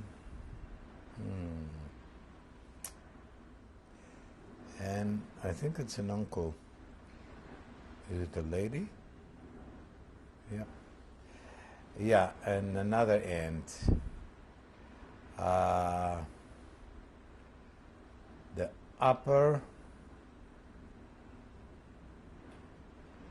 upper from the left is another aunt and another aunt, and then comes Uncle Joe in a Tsarist Russian uniform, and then there is another uncle next to him, and there are another 2 aunts. One is Masha, and one is Ida, I believe, Ida. And the one in front on the floor, that's my late Uncle Bernard. He's supposed to be the youngest. My father was the oldest. When approximately was this taken? That was taken approximately the beginning of the 19th century. 1900, I would say, early 1900s. Early 1900s. Mm-hmm. Where was this taken? Oh, that's a good question. I could not say. When I know my grandfather lived in Libau, but it's not necessarily taken in Libau. In Russia was this taken? It was, and then it was Russia, yes. And how did you get this picture? I got this picture from my uncle. In America? Yes. That's the one on the left, lower row on the left, extreme left, Uncle Simon. Who is this a picture of? These are my parents. Say their names. Father and my mother. My father Herman, my mother Eva. And their last name? Rosin. When was this taken? That must have been taken in early 40s or late 30s. Where? In Riga. And how did you get the picture? My sister had it. And my uncle. Who is this a picture of? This is my grandfather and my father. Their names? My grandfather Schleimer, my father Herman. And their last name? Rosin. When was it taken? And that was taken in early 40s. Where? In Riga. And how did you get this picture? I got this picture through my uncle here in the States. Who is this a picture of? These are my grandparents, Did you say their names, full names? Schleimer Rosin.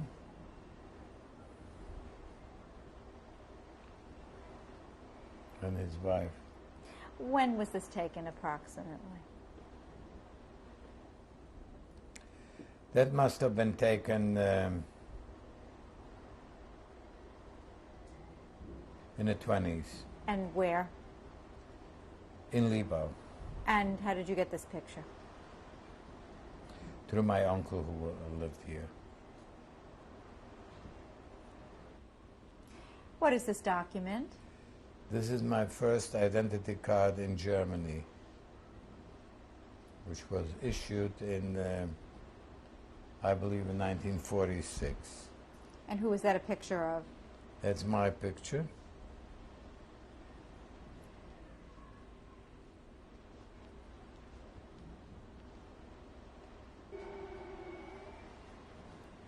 What is this document?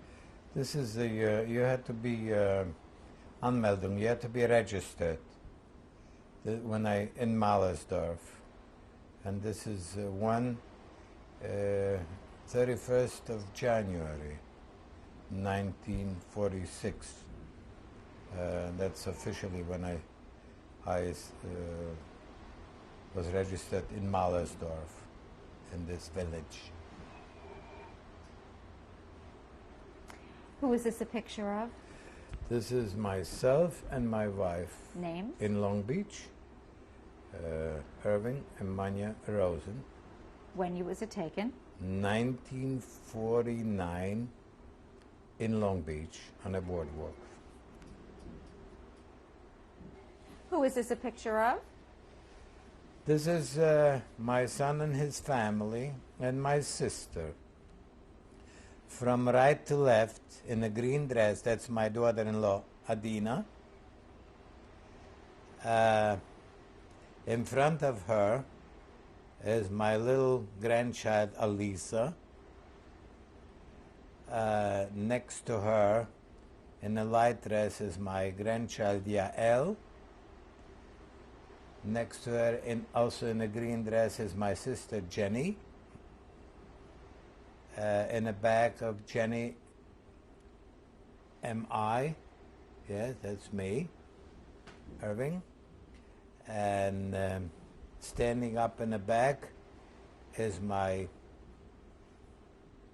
grandchild, Elad.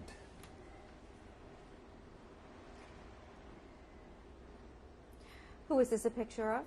That's myself and my family, my son's family. And it's from left to right is my grandson Elad, myself next to him,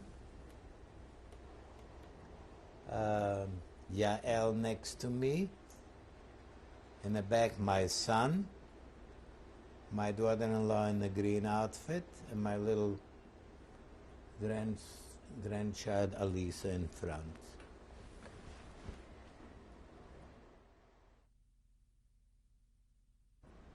Who is this a picture of? That is all my three grandchildren. In a pink dress, that's my grandchild Yael, my grandson Elad, and my little grandchild Alisa.